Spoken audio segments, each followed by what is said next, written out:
Welcome to our Cybertalks interview series. I'm Wyatt Cash on behalf of CyberScoop, and I'm here today with Alex Chapin, Vice President for Department of Defense and Intelligence Agencies at McAfee. Alex, thank you so much for joining us today. Yes, no, thank you very much. It's a pleasure to be here today. Let me start by asking, there's been a lot thrown at Chief Information Security Officers in 2020. From your perspective, how has 2020 changed the CISO's role at enterprises and in government? Yeah, I mean, so obviously it's been a year of change for all of us. I think, everybody would agree. But, specifically for CISOs, it's been around, taking a look at, the current landscape of moving from a distributed type of ability to have users across the country or across the world, depending on who you are and what your activities are. So there's a lot of folks out there that had a lot of plans set up for 2020, and then taking a look at where they are today and having to make pivots to change for that remote workforce caused a lot of, I would call, angst in some of the agencies around the government, right? So, and then of course for the workforce, it's the same thing, right? Their culture is, hey, we're working from the office and now we're working from home. So now you have to start to look at, devices. Now you got to bring your own device. We have to start looking at that. We have to start looking at collaboration tools moving to the cloud, right? And how we're going to start protecting these things. So I feel like, if you look at, a lot of projects probably got shelved that they were working on, others got accelerated, new ones popped up, right? And, it comes back to what I was saying before, which is, you really have to reassess what you're doing and then make that pivot. Well, next, I'd like to explore that fact that, workforces are now so much more distributed than they were just months ago. What concepts do you believe are kind of helping make that shift more successful and maybe more permanent between things like zero trust or multi-factor authentication or microsegmentation and other options? Yeah, I mean, so, kind of what I was saying before, the move to the cloud. I mean, I'll use DOD as an example. They opened up what they call a CDR environment and moved a workforce, 1.5 million users over into the cloud for collaboration tools. I mean, so that was a big project to get done in weeks and months.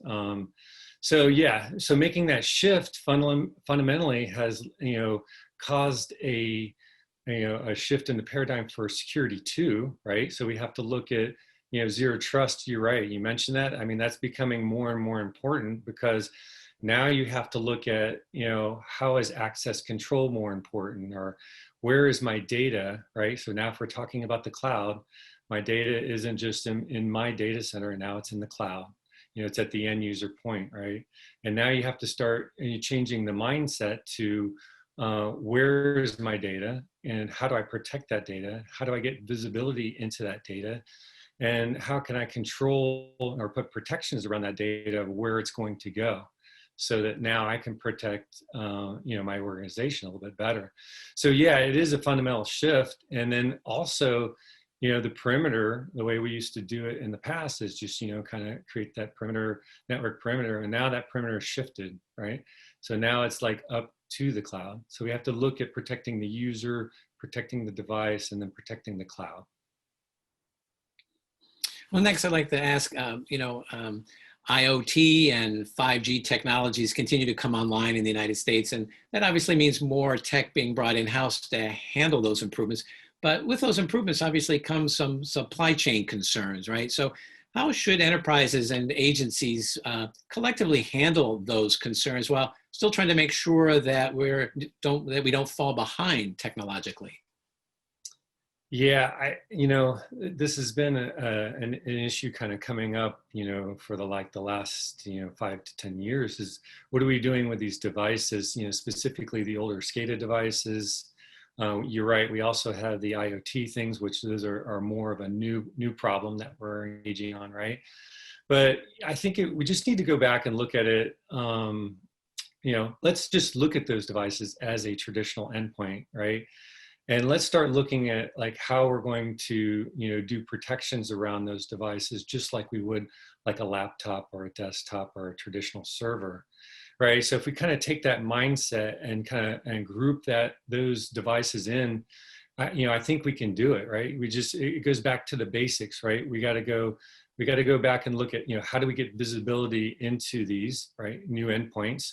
How do we have, create protections around them and be able to remediate them?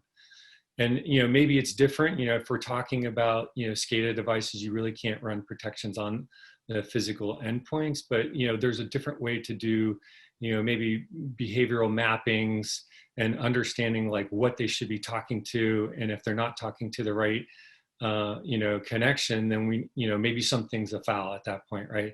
So we have to start, changing our mindset and just acting, like, how are we going to protect these along with everything else, right?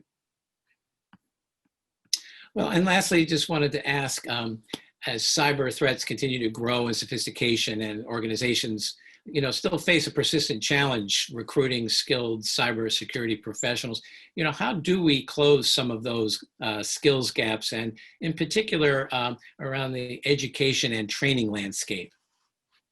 Yeah, so it's interesting. I've got a son that's just now going to college, and he's interested in cybersecurity. So, I just literally, in the last 7 months, did all the college tours and going to different universities. And so I do have a perspective here. I don't think the universities have really caught up to where we need to be, for sure.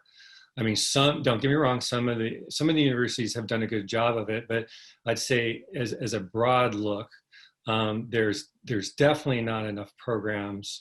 And the programs that I am seeing are more theoretical and not enough hands-on.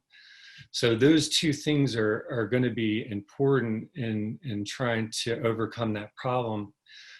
So the other thing I see is that even if we doubled the workforce and throw more bodies at it, I don't think that that's the only thing that we're going to really be needing to do to be successful here.